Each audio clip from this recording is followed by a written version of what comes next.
dinheiro serve para 3 coisas.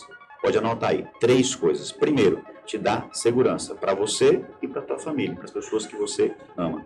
Segundo, realizar sonhos, os teus sonhos e os sonhos das pessoas que você ama.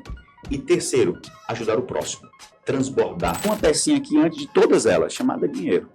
Quando essa pecinha ela cai, a vida financeira está desorganizada, produtividade despenca, saúde despenca, ânimo despenca. Você vai, qualquer coisa na tua família, você começa a se estressar, você começa a ficar perturbado, você começa a literalmente acabar com todas as áreas da tua vida. Isso é comprovado. Falta de dinheiro, desorganização financeira, o casamento vai embora, é uma das principais causas de divórcio do Brasil, só perde para traição, para você ter ideia. Você vai ser rico nesse momento quando você conseguir ter de dividendos, de renda passiva caindo na tua conta 2 vezes o seu custo de vida mensal. Como você visualiza a vida? Existe um sentido para você a vida? Quem não vive para servir, não serve para viver. O homem que não entendeu que ele tem uma missão para chegar aqui na Terra e para servir o seu semelhante, se ele não entendeu isso, tu pode ficar milionário, bilionário, trilionário, vai ficar um vazio, um pedacinho dentro de você e dentro de mim aqui, que o material ele não preenche. Porque a vida inteira continua passando a Ferrari, fulano é podre de rico. Passa um homem prosperou, fulano é podre de rico. Ele não tira essa palavra, eu parei de falar essa palavra desde que eu aprendi isso e falo para os meus filhos. Fulano não é podre de rico, não. Cara, como que fulano é próximo? Que massa! O que esse cara deve ter feito para conseguir isso?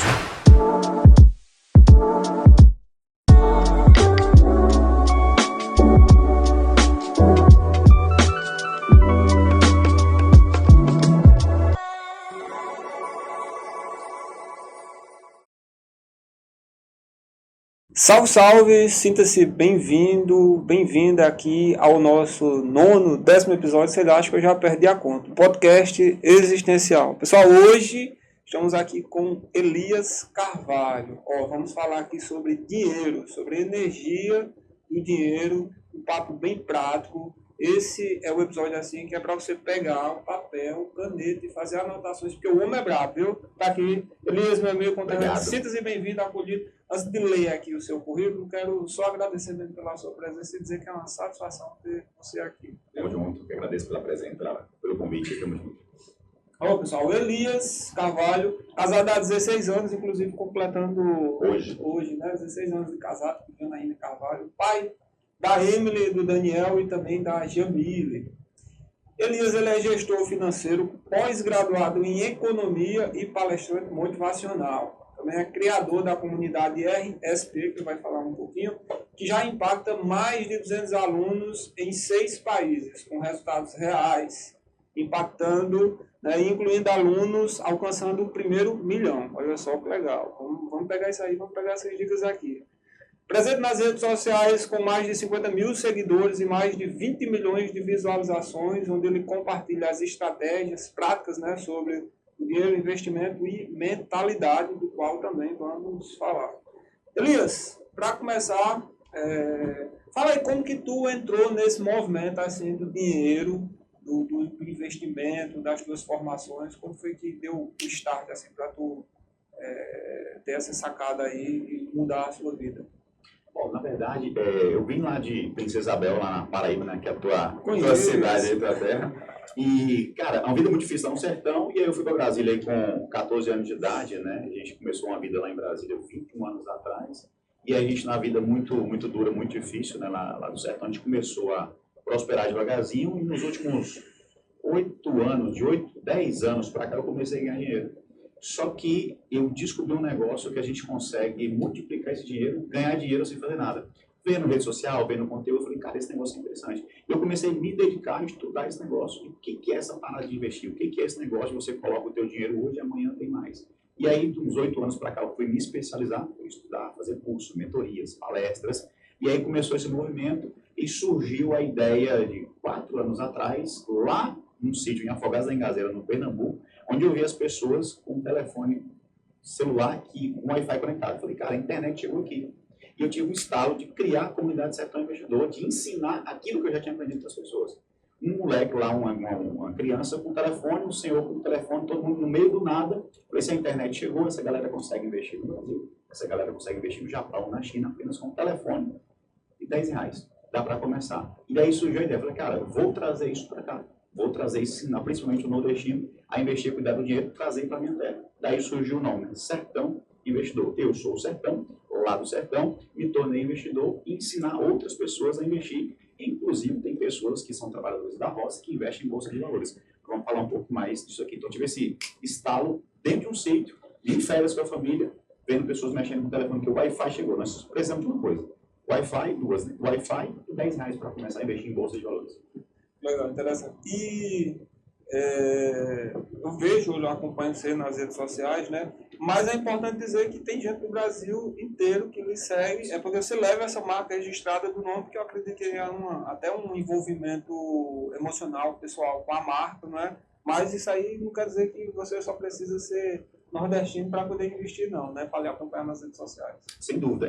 Do norte a sul do país, qualquer lugar, todo mundo pode investir. Inclusive, é uma deficiência do Brasil, né? Hoje, vamos pegar a região nordeste, né? Começando no nordeste. Na Paraíba, nós temos hoje 4,1 milhões de habitantes. Dessa população total, 0,47% investe. Isso dá 16 mil pessoas. Quando a gente vai para Pernambuco aqui do lado, nós temos aí 9,5 milhões de habitantes. E menos de 1% investe. Vamos lá para o sul agora, lá no sul. Menos de 3% investe. Vamos lá para o norte, o número vai piorando. Então, é de norte a sul do Brasil. Todo mundo não só pode, como deveria começar a investir. Porque é uma deficiência, a falta de educação financeira no Brasil é um problema cultural e estrutural. Então, a gente ensina tanto lá do Nordeste, descendo lá para o Sul e fora do Brasil também. Tá. Então, é bem isso assim que eu quero ir contigo aqui, inclusive acompanhando o raciocínio, para ir aprendendo também e principalmente para deixar mais didático para o pessoal que está em casa. Vamos lá, o beabá das finanças, certo? O básico, por exemplo, eu não vou nem fazer uma pergunta específica, eu vou deixar para você dizer assim, o que é hoje que eu preciso fazer para começar a organizar a minha vida financeira? Certo. Beabá, por onde eu devo começar? Primeira pergunta, tenho dívidas? Tem. Se a gente tem dívida, a gente não pode falar de investimento, a gente tem que falar em resolver essas dívidas, a gente tem que falar em quitar todas as dívidas. A gente tem que pensar em organizar a base, porque eu sempre falo, chegam muitas pessoas na consultoria, eu quero investir, quero investir. Tá, como é que está a sua vida financeira? A gente tem que primeiro fazer a base, que é a base do prédio, que é a organização financeira, eliminar as dívidas, se organizar, fazer um planejamento anual, quanto que você ganha, quanto que tu gasta, literalmente beabá. Se eu ganho 10 mil e eu gasto 11 mil, eu não posso pensar em investir. Eu já estou com a mentalidade completamente errada. Quando eu chegar a ganhar 1 milhão, eu vou gastar 1 milhão e 100, eu vou estar sempre no negativo. Então, primeiro passo, organizar a vida financeira, sair das dívidas, que é um problema hoje crônico no Brasil. Organizar a vida financeira. Organizou, aí sim nós podemos começar a falar de investimentos. Porque quando a gente pega, por exemplo, um dominó, eu falo assim, o teu podcast aqui é um podcast existencial, mentalidade, espiritualidade, tudo, o que o dinheiro tem a ver com isso? Absolutamente tudo. Eu penso o seguinte, uma peça do dominó tem várias peças no dominó. Saúde, espiritualidade, família, trabalho, tudo. E tem uma pecinha aqui antes de todas elas, chamada dinheiro. Quando essa pecinha ela cai, a vida financeira está desorganizada, produtividade despenca, saúde despenca, ânimo despenca. Você vai, qualquer coisa na tua família, você começa a se estressar, você começa a ficar perturbado, você começa... Uma coisa que era muito pequenininha, para você tratar uma coisa com um filho, ou alguma coisa com um trabalho no chefe, você fica... explode. Por quê? A peça principal aqui, que ela derrubou, o dinheiro está desorganizado, vai literalmente acabar com todas as áreas da tua vida. Isso é comprovado. Falta de dinheiro, desorganização financeira, o casamento vai embora, é uma das principais causas de divórcio do Brasil, só perde para traição, para você ter ideia. Então, olha o tamanho do problema. Então, tem que pensar em organizar. Para tudo. Não está sobrando dinheiro. Para tudo. Pega uma canetinha, pega uma planilha. Não tem uma planilha. Coisa simples. Pega um caderno. Ganho quanto? 5 mil, 4 mil, 3 mil. Ok. Quanto que você gasta? No final, tem que estar sobrando nem que seja R$1.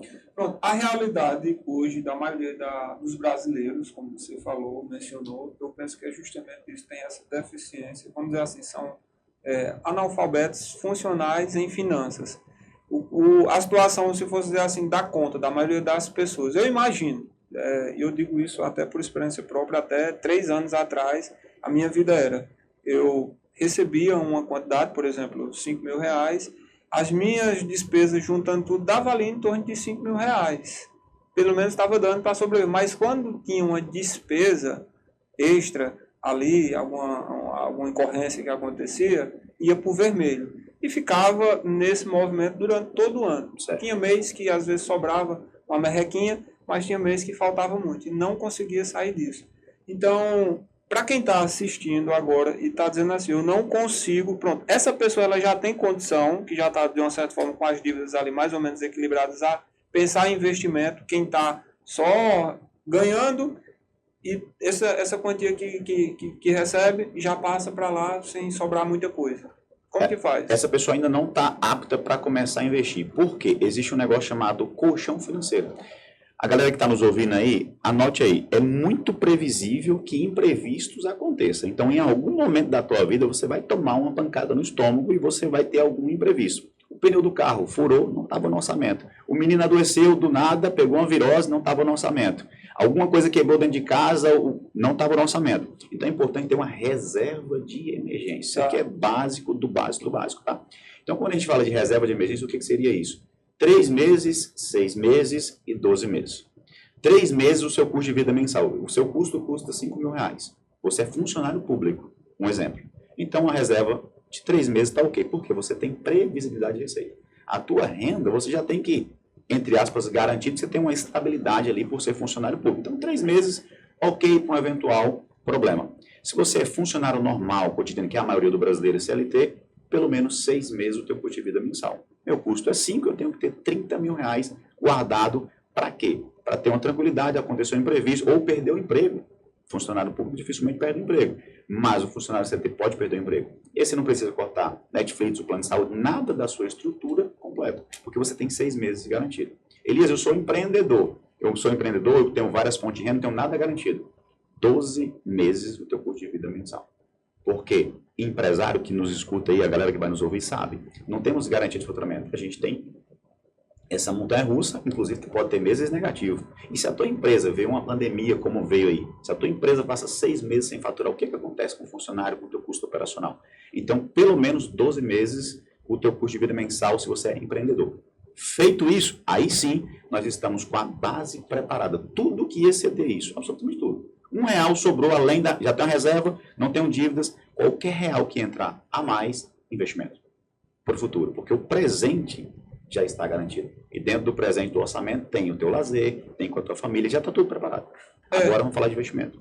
Pois é, e existe também um fato ainda de que às vezes até tem o dinheiro entrando, né? Você tem uma receita ali bacana, mas falta também a disciplina, a organização para poder distribuir e ao mesmo tempo eu digo até um equilíbrio emocional de mexer com o dinheiro. Eu tive várias lembranças assim de momentos que se para mim naquele momento, por exemplo, receber R$10.000 de uma vez, para quem está recebendo um salário de R$1.200, R$1.500 é uma bolada. Sim. Né? Então, e não ter o equilíbrio emocional para gerir bem o dinheiro, sabe? Dava um jeito de fazer com que esse dinheiro desaparecesse em questão de meses. Então, eu percebi ali que existe um movimento energético, emocional, né, como eu estou falando aqui, relacionado com o dinheiro. Que aí eu penso que é a história da mentalidade que você tanto fala. Esboça um pouquinho mais aí sobre essa questão de mentalidade, principalmente se você tiver casos práticos, reais, de pessoas que você começou a atender, mexeu a mentalidade da pessoa, ajustou um pouco essa parte da organização financeira. Perfeito, isso é um ponto que acontece assim, mas é com muita frequência. A pessoa, veja bem, eu tive uma vida muito difícil lá no sertão. Vou dar o meu exemplo aqui. Lá no sertão, a gente praticamente passava fome, comia farinha com açúcar. Aí veja, eu vou para Brasília, vou mudando a minha vida, vou ralando, vai melhorando. E aí eu lembro, em 2014, eu comecei a ganhar um bom dinheiro, muito dinheiro mesmo, versus o que eu tinha.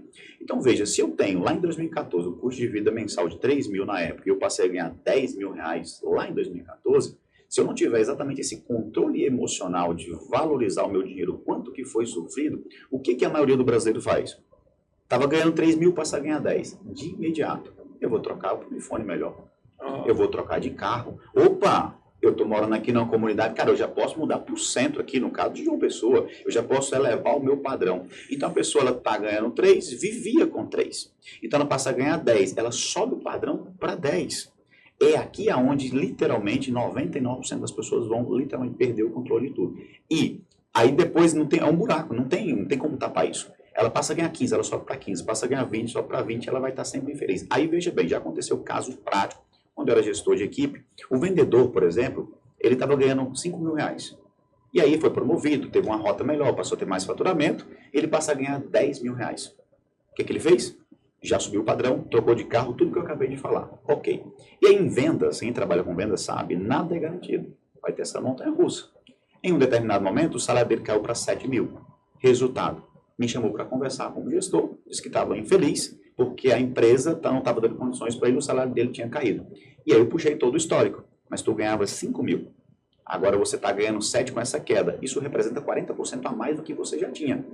Deixa eu ver como é que está a tua casa. Aí ele falou que tinha subido muito o custo. Eu falei, então o problema não está com a empresa. O problema está com você, que inclusive a empresa está ofertando ainda 40% a mais do que tu ganhava. O problema é que a tua mentalidade, você não deu valor ao teu dinheiro, subiu demais o padrão e chegou no que chegou. Então veja como que gera ingratidão, insatisfação com a empresa, a pessoa cega e não consegue enxergar que, na maioria das vezes, em quase todos os casos, o problema está com quem? Com a própria pessoa. Um desequilíbrio emocional. Para quem que a galera quer? É uma mania que nós temos de comprar coisas que nós não precisamos para agradar uma sociedade que não gosta da gente com o dinheiro que a gente não tem. E nessa ânsia de querer provar, a gente fala muito, né, muito popular na rede social, dublê de rico. Cara, se tu ganha 10 conto, você não pode ver como alguém ganha 20, velho. Você tem que ver como alguém que ganha 6, 40% abaixo. Foi aqui onde o meu jogo virou. Veja bem, um exemplo prático. Eu ganhava 3 mil reais, passo a ganhar 10. Continuei morando na comunidade, Paulo. Continuei morando na comunidade. E os meus amigos, que é muito comum as nossas amizades, que fazem total diferença, né, na nossa moldagem, falavam o seguinte, muda para uma região melhor, não faz sentido você morar aí. Eu falei, não, vou mudar.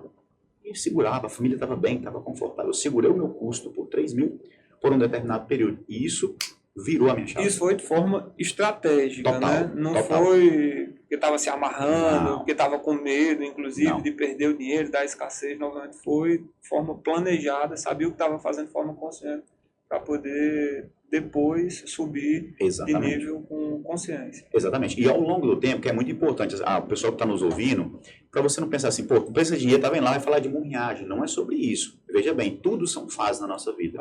Nós que tivemos uma vida difícil, cara, quem está aí nos ouvindo, que tem uma vida difícil, você tem que fazer escolhas. Não tem como você prosperar na vida sem pagar um preço primeiro. É a famosa lei da semeadura que virou até clichê. A gente tem que plantar primeiro para depois colher. As pessoas não querem passar por esse período do plantio para depois colher. Eu passei, Paulo, em 8 anos eu viajei uma única vez. Eu fiquei 4 anos sem ver a minha mãe lá no Nordeste. Por quê? Porque eu não tinha dinheiro mesmo. Não era só porque estava sobrando, porque eu não tinha dinheiro. E eu entendi que aquilo era uma fase. E aí eu passei a ganhar dinheiro, pô, segurei mais um pouco. Em 8 anos viajei uma vez. Só que veja bem, o ano retrasado eu viajei 7 vezes. Dentro do Brasil e fora do Brasil. Então chegou o momento de colher alguns frutos daquilo que eu plantei. O problema é que a galera ganha 10 sementes, come as 10. E as 10 nunca vai ter uma semente sobrando. Quando você ganha 10 e come 8, vive o presente, não deixa de viver, porque de fato a gente pode, né, não estar aqui amanhã. Mas se a gente tiver, estatisticamente, nós vamos estar aqui até os 77 anos. São os dados atuais aí, 77, 78, estatística de vida do brasileiro. A tendência ela é aumentar, né, com essa onda de saudabilidade aí, cuidado da mente, enfim. Então, se eu tiver amanhã aqui, como é que eu vou fazer? Então, Paulo, a galera quer muito viver como, literalmente como se não houvesse o amanhã, né? E aí não pensa nas consequências do futuro. Tá. Então, de forma... A gente está construindo aqui uma narrativa aqui que eu estou meio que buscando lembrar aqui os conceitos que você está trazendo. Então, quer pensar em investir, aprende primeiro, de uma certa forma, a se envolver mentalmente com o dinheiro, emocionalmente com a energia do dinheiro. Sim. Uma vez que, e isso eu imagino não, tenho convicção pela minha experiência, que é um processo contínuo, que eu posso me preparar, eu posso ler livros, eu posso fazer curso de educação financeira, eu vou aprender a mexer com essa energia no cotidiano, no dia a dia, ganhando dinheiro, recebendo, trocando, dando, vendendo, enfim, fazendo a movimentação que precisa, investindo, né? Então, o processo de desenvolvimento da mentalidade é constante. Depois que eu estou com essa consciência de que eu preciso me envolver emocionalmente, e aí você já trouxe uma sacada para mim, eu já escutei em outros momentos também, mas para mim é bom lembrar disso, como um antivírus. Vamos instalar aqui um antivírus relacionado ao dinheiro.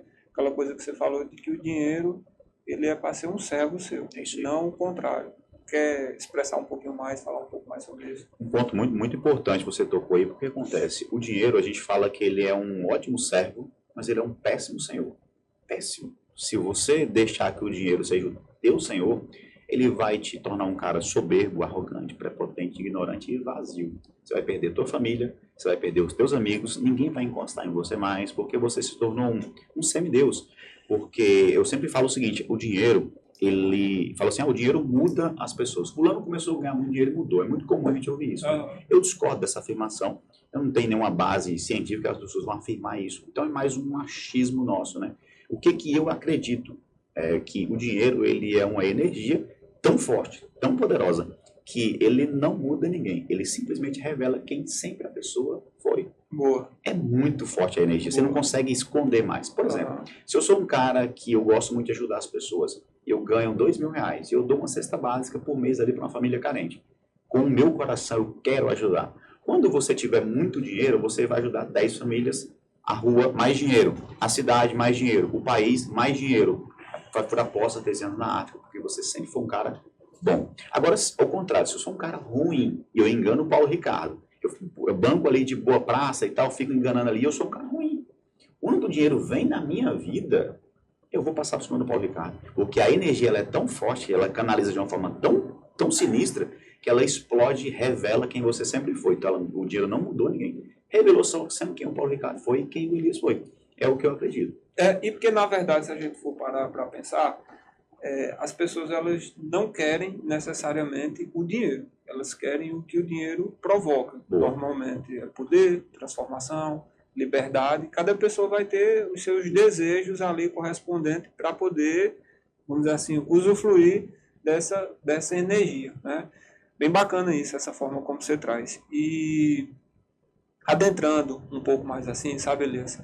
Se a gente for pegar um pouco da narrativa dos livros que desenvolvem uma mentalidade, um mindset, com a energia do dinheiro, a gente vai ver que a maioria que está ali, está contando, está justamente a mentalidade que a gente desenvolveu em relação ao dinheiro, está muito ligado desde a nossa fase ali dos primeiros anos de vida, a criação que a gente fez, a educação que a gente teve com os nossos pais, né? Por exemplo, passando por alguma experiência, a gente numa condição mais humilde, de repente vê uma pessoa que ela é rica, tem dinheiro, e em algum momento essa pessoa, como você falou, não é o dinheiro, mas é a pessoa, a índole da pessoa, menospreza outra pessoa, e aí a gente vai e olha para aquela pessoa, ó, pessoas ricas são pessoas más, e assim vai construindo essa ideia, cresce com essa ideia e simplesmente não quero ser uma pessoa má, não quero ser assim, e se afasta inconscientemente dessa energia, e não sabe, vem a necessidade, né, do dinheiro, de pagar as contas, de viver, mas está com a escassez e não sabe por que é. E na maioria das vezes é justamente por conta dessas crenças limitantes que foi assimilando ali desde o processo da infância até na vida adulta. Fantástico. Esse ponto, você estava falando, eu estava lembrando aqui de esse cara que está te falando aqui tinha exatamente esse problema. Por exemplo, a minha mãe, a dona Socorro, né, que vai nos ver ali, se ela nos vê, que não a culpa, ela não teve culpa porque a mãe dela passou para ela. 7 anos atrás eu tinha problema com dinheiro, Paulo, no sentido de que eu não era merecedor de ganhar o dinheiro que eu vinha ganhando, que eu vinha fazendo com o meu esforço. Ninguém dá nada pra gente. A gente brinca, né? Quem ganha dinheiro é criança e mendigo, né? Quem faz dinheiro é adulto. Nós fazemos dinheiro. Nós entregamos hora, entregamos tempo, enfim, a gente ganha dinheiro. E eu passei a ganhar muito dinheiro, fazer essa grana alta versus a realidade que eu tinha. E aí eu olhava assim, caramba, bicho, eu não mereço isso tudo. E eu tinha esse negócio ruim dentro de mim. Eu falei, cara, de onde é que vem isso? E aí eu achei. Erro de interpretação bíblica. Existe um versículo na Bíblia que está lá dizendo que o dinheiro é a raiz de todos os males. E a minha mãe falou isso para mim a vida inteira. E aí eu lendo a Bíblia, curioso, fui começar a estudar e lá não está escrito isso. Lá está escrito que o amor ao dinheiro, que é a raiz de todos os males. Quem ama o dinheiro, Paulo, não ama mais ninguém. Nem a mulher, nem a mãe não ama mais ninguém. Então é aí que está a raiz de todos os males. Eu falei, poxa vida, eu não amo dinheiro. Cara, dinheiro para mim não vale absolutamente nada. Dinheiro é um meio para fins maravilhosos. E aí eu falo isso o tempo inteiro agora, toda hora, e falo para os meus filhos. Todas as coisas, as experiências massas que a gente tem de viagem, inclusive a gente vai fazer uma viagem fantástica agora para Bariloche, Chile, Uruguai, de carro, a gente gosta de viajar de carro. E aí eu falo para eles, repita comigo, dinheiro é bênção, dinheiro é bênção. Vamos num restaurante legal, isso aqui não é normal para a sociedade. Dinheiro é, Jamile, dinheiro é bênção. Daniel, dinheiro é bênção. Emily, dinheiro é bênção. Janaína, minha esposa, dinheiro é bênção. E eu venho ao longo dos anos formatando, quebrando essa coisa geracional que veio da minha avó para minha mãe e veio para mim. Eu falei, acaba em mim aqui. Acabou. Então, os meus filhos entendem hoje que o dinheiro é bênção. Eu não consigo entender, Paulo, como que algo que mata a fome e a sede das pessoas pode ser uma energia ruim. Isso é bênção. Então, assim, eu falo para as pessoas, você quer ter dinheiro? Dinheiro serve para 3 coisas. Pode anotar aí, 3 coisas. Primeiro, te dá segurança para você e para tua família, para as pessoas que você ama. Segundo, realizar sonhos, os teus sonhos e os sonhos das pessoas que você ama. E terceiro, ajudar o próximo, transbordar, furar poço lá na África do Sul, doar cestas básicas, contribuir com a humanidade. Se você quer ter dinheiro para qualquer coisa que não seja uma dessas 3, você não merece o dinheiro, a energia não vai chegar em você, e se ela chegar, ela vai ser canalizada de forma errada e vai te destruir. Se você quer ter dinheiro para essas 3 coisas, que você seja um bilionário, um trilionário, porque essa energia na tua mão, ela vai fazer a diferença no mundo. Que show, viu? É isso aí. De verdade mesmo. Eu ainda não tinha visto dessa forma, nessa metodologia, né? Nessas 3 vertentes, assim como você colocou. Muito bom mesmo. Vou anotar aqui. Você que está acompanhando aqui, está gostando aqui do conteúdo que está sendo dito, aproveita aí, se você não está inscrito ainda no canal, se inscreve, curta, deixa um comentário aqui, o que você está achando. Estou gostando demais, Elias.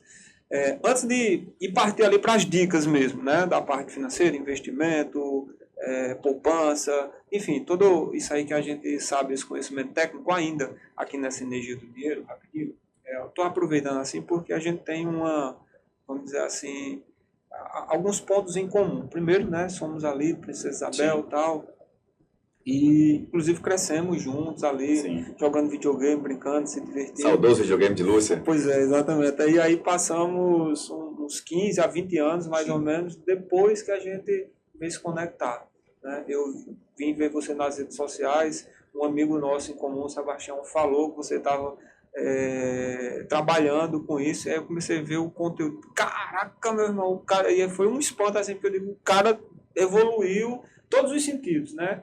Principalmente no sentido de se transformar enquanto ser humano, enquanto pessoa, né? Cuida dos filhos, como você está falando, educando, passando isso, cuidando com que esse processo, vamos dizer assim, de crenças limitantes geracional, sim, transgeracional, né, que vem de gerações mesmo, de outras pessoas, se encerre ali nesse ciclo. E isso está muito alinhado, de verdade, Elias. A gente teve até um convidado aqui para falar sobre constelação familiar, e ele traz essa visão sistêmica do campo, relacionada também um pouco à energia do dinheiro, e mostra justamente que isso vem de longe, né? E vem perpetuando, e por alguma forma eu tenho uma ressonância, eu me identifico, está no meu campo, está tudo bem. Mas a minha missão aqui nesse momento é quebrar isso em honra aos meus antepassados e principalmente às próximas gerações. É uma responsabilidade que a gente tem, né? Você está fazendo isso de uma forma muito bacana, assim, com seus filhos. Estava lembrando também, até comentei isso, dentro de casa, eu vi muito a situação relacionada assim, com essa energia do dinheiro, né? Vi muita dificuldade, sabe? Toda vez que, por exemplo, minha mãe recebia dinheiro, ela encontrava uma forma de passar o dinheiro para frente. Ou seja, sempre com muita dificuldade. Nada de reserva, de emergência, né? Não passava, naquele momento de minha vida, necessidade. Em outros momentos, assim, eu venho de uma família onde tem 8 irmãos, então em algum momento tiveram dificuldades assim, relacionadas. Isso eu já cheguei nessa fase. Mas nada fácil, entende? Então eu sempre cresci nesse ambiente com essa mentalidade. E aí, quando eu cheguei na vida adulta, quando começava a receber o dinheiro, sentia essa sensação que você falou de não merecimento e uma sensação de culpa. Uma sensação de culpa no sentido de, se minha mãe ela não prosperou, ela não teve direito a isso, quem sou eu? Porque a interpretação bíblica lá que você falou, honrar pai e mãe. Então, eu vou honrar minha mãe sendo melhor que ela? Não posso, na minha cabeça, né? E aí depois, quando a gente vai ler, vai estudar, vai entender, a melhor forma da gente honrar os nossos pais é sendo melhores que eles. Perfeito. Né? Eu fico pensando assim, aquela coisa, se tem uma pessoa no mundo que o ser humano quer que seja melhor do que você, é o seu filho. É a sua filha, é a sua, né? Então, isso para mim fez muito sentido. Essa sua fala, assim, ela me trouxe essas lembranças, assim. Eu sou grato à minha mãe pela energia, pelo dom da vida. E como você falou, não é culpa dela a mentalidade que ela passou. Está isento de culpa 100%. Né? Então, beleza. Você acha que a gente já dá para... Tem mais algum ponto aí, assim, vamos dizer assim, de pré-requisitos, de base, para estruturar, para começar a investir, para começar a ir para essa parte de investimento? Paulo, assim, com isso aqui a gente está com uma base muito formada já, né? O que a gente poderia falar aqui, só para fazer um complemento disso que a gente está falando de crenças limitantes, porque é um assunto que às vezes, para muitas pessoas, assim, nossa, esse negócio, eu quero logo para os números, eu quero logo para a parte mecânica. Mas, pessoal, vocês que estão nos ouvindo, entenda, dinheiro, como nós falamos aqui, ele é uma energia. A parte mecânica do negócio, o Excel, cabe tudo. Se essa parte que nós estamos tratando aqui, se a mentalidade não for formada, se não tiver uma base, o prédio vai ser erguido, ele vai tombar. Então é muito importante, Paulo, a gente construir essa base muito bem feita. E um outro exemplo que eu estava lembrando aqui agora, você falando em relação a essa questão de você ter essas crenças muito bem resolvidas. Quem é que mais ama o Paulo Ricardo? Você sabe? Quando eu te pergunto, quem mais te ama, Paulo Ricardo? Na tua cabeça, bate pronto, pensa muito não. Quem mais te ama? Pode responder. Eu penso que talvez seja a minha companheira. A sua companheira. Vamos lá. Geralmente, quando faço essa pergunta, responde minha mãe, a minha companheira e tal. Eu estou dizendo isso porque, nesse momento, minha mãe já não está mais aqui. Tá. Enfim, a pessoa de família que eu estou construindo é minhas filhas e minha companheira. Ou talvez minha filha, colocar aí no meio também. Elias, você me complicou agora. Vamos lá. Então, assim, são as pessoas mais próximas. Quando essa pergunta eu faço, Paulo, cientificamente todos erram. Porque, veja bem, quem mais nos ama é o nosso cérebro, Paulo. Você pode ver, tem uma série que eu recomendo, chamada Corpo Humano, e são cientistas que dedicaram a vida inteira para estudar a mente humana. O cara dedicou a vida inteira para estudar só o pulso, outro dedicou a vida inteira para estudar só o cérebro. E aí, por exemplo, quando a gente vê, vamos para a prática, você tem um sangramento. Você começa a ficar frio, você começa a suar frio. Por quê? O teu cérebro já enxergou um vazamento, ele vai começar a puxar o sangue para ele, porque ele é o último que pode parar. No seu sistema de defesa, ele vai puxar o sangue para ele. A pele pode parar, o pé pode parar. Eu que não posso parar, então ele te ama tanto. Ele te protege de coisa que tu não está vendo. Então, já que o cérebro me ama tanto, ele me protege de tudo e de todos, veja bem, um exemplo prático. Eu estou na rua passando, e você que vai estar aqui nunca mais vai falar isso na tua vida. Nunca mais. Presta atenção. Quando eu falo assim, um cara passa numa Ferrari, Paulo, é muito comum, nós nordestinos falamos assim, fulano é podre de rico. Não é muito comum essa fala, fulano é podre de rico. Uhum. Então, ia de uma forma natural, só que no nosso subconsciente, o teu cérebro armazenou a palavra podre. Está armazenado. Fulano é podre de rico. Então, quando tu olha para uma Ferrari e tu fala que fulano é podre de rico, o cérebro entendeu que aquela Ferrari, que aquele dinheiro, que o dinheiro é podre. E se ele me ama tanto, imagine se ele te ama tanto, ele te protege, ele não vai te dar uma coisa podre. Uhum. Aí a vida da pessoa não consegue andar, ela não sai do lugar, ela fica patinando, porque a vida inteira continua passando a Ferrari, fulano é podre de rico. Passa um homem prosperou, fulano é podre de rico. Ele não tira essa palavra. Então eu parei de falar essa palavra desde que eu aprendi isso e falo para os meus filhos, fulano não é podre de rico, não. Cara, como que fulano é próximo? Que massa! O que esse cara deve ter feito para conseguir isso? Cara, isso deve ser muito bom andar numa Ferrari. Um exemplo da Ferrari, né? Que todo mundo vai entender. Então, quando você consegue falar as palavras corretas, em pequenos ajustes, a vida inteira falando que é pô, o dinheiro está sempre fugindo da pessoa, porque o teu cérebro vai te boicotar. Não vai ter curso. Não, esse não vai fazer curso. Esse não vai fazer podcast sobre dinheiro. O teu cérebro vai inventar um monte de coisas para te sabotar. Quando tu fala que o dinheiro é bênção, que o dinheiro é bom, que o dinheiro é legal, que o dinheiro ajuda os outros, o cérebro entendeu. É bom. Paulo, vamos fazer um curso. Paulo, vamos fazer a mentoria. Vai te conduzindo sem tu perceber. Quando tu pensa que não, você aprendeu a investir, você aprendeu a dar valor ao teu dinheiro. E mesmo assim, quando começar, porque, por exemplo, saber de conceitos não necessariamente resolve o problema. As crenças, elas estão lá, né? E aí, quando começa a mexer na energia, começa a vir para a planilha, começa a buscar ter uma relação melhor com o dinheiro e mudando essa mentalidade, novas crenças vão surgindo. As crenças limitantes que existiam, elas continuam aparecendo, que é para a gente poder estar observando. Porque chega um momento que a gente cria tantas barreiras, proteções, que não consegue enxergar as crenças. Não estou dizendo aqui, eu estou justamente, inclusive, trazendo essa fala para dizer que eu continuo observando crenças limitantes relacionadas ao dinheiro. Sim. O Paulo amarrado, ele continua aqui dentro ainda. Só que eu estou buscando, está trabalhando, ele refinando, ajustando, porque é um processo contínuo, né?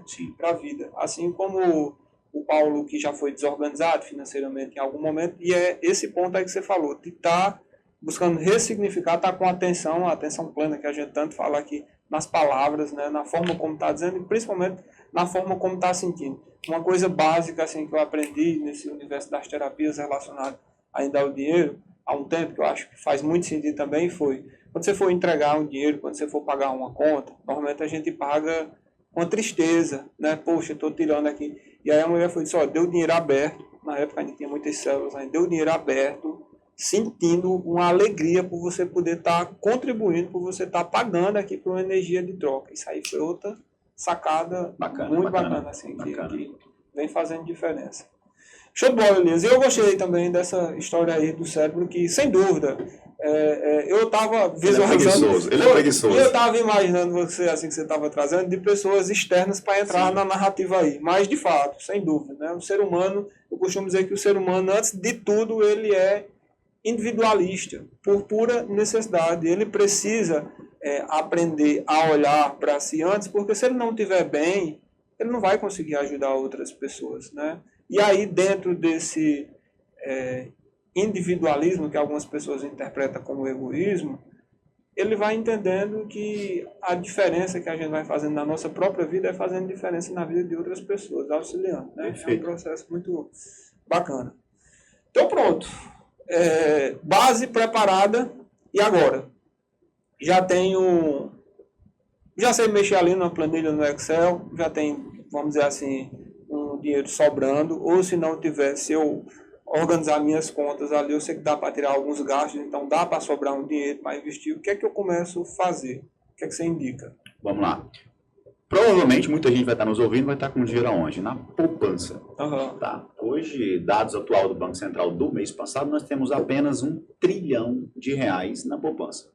Então, por que esse dinheiro está na poupança? Por falta de conhecimento e ignorância, né? Como a gente brinca, né? A tia do Zap, o senhorzinho, todo mundo. E muitos jovens, inclusive novos, têm medo de tirar esse dinheiro da poupança. Então, se a minha vida está organizada, se a minha mentalidade está mudada e começou a sobrar dinheiro, para onde é que essas pessoas estão colocando o dinheiro? Geralmente na poupança. Como a gente viu, o percentual de pessoas que investem é muito pequeno. Só para dar um número para vocês, e Paulo, olha o que eu vou falar aqui. Pode fazer um corte disso aqui. Esse corte que você vai fazer, e se esse vídeo for veiculado em rede nacional, em escolas, no Brasil inteiro, olha como que o conhecimento, ele é de fato uma política pública que a gente ajuda o nosso Brasil. Esse corte que você vai fazer tem poder de colocar na mão das pessoas, de forma imediata, quase R$50 bilhões. É só executar o que eu vou falar aqui agora na prática. Já está valendo o corte. Já está valendo. Então vamos lá. R$1 trilhão a gente tem na poupança hoje. Esse 1 trilhão está rendendo hoje na poupança para os brasileiros aproximadamente R$70 bilhões.